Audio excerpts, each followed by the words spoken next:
В Якутии сегодня был открыт первый пункт разлива нефтепродуктов. Новое производство на базе якутской нефтебазы способно самостоятельно изготавливать тару для нефтепродуктов и осуществлять полуавтоматический разлив бензина и дизельного топлива.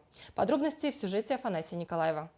Из специальных сортов полиэтилена низкого давления прямо на месте в цеху пункта разлива нефтепродуктов изготавливаются 25- и 40-литровые безопасные антистатические канистры для топлива. Новый пункт способен разливать до 16 тысяч тонн горючего в год. Тарированный бензин и дизельное топливо должны обеспечить 280 населенных пунктов Якутии, где нерентабельно содержать АЗС. Емкость контейнерной автозаправочной станции 30 кубов, что не позволяет обеспечить наличие нефтепродуктов в полном объеме на весь период бездорожья. То есть мы построили за 25-30 миллионов контейнерную автозаправочную станцию. Через 2 месяца на ней топливо закончилось, и стоит замороженная контейнерная станция, и топлива нету.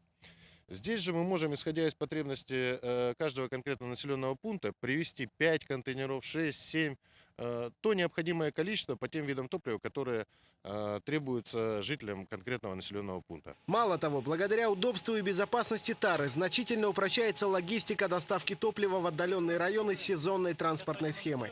Именно такую задачу ставило правительство республики, когда проект был еще только на бумаге. Задача стояла именно обеспечение населения самых отдаленных, труднодоступных наших населенных пунктов.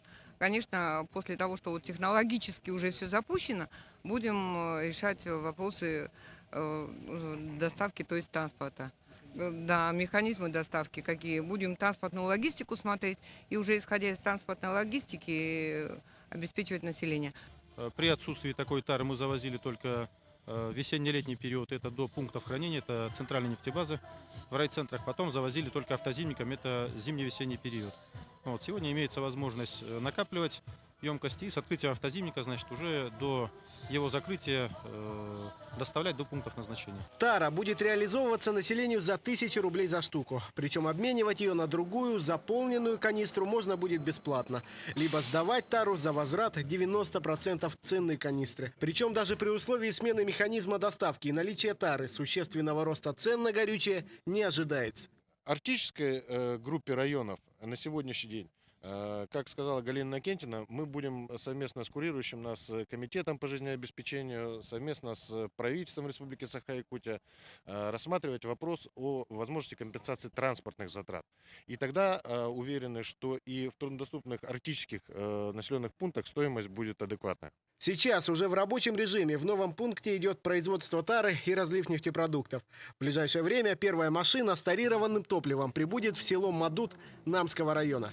Афанасий Николаев, Семен Афанасьев, НВК «Саха», поселок Жатай.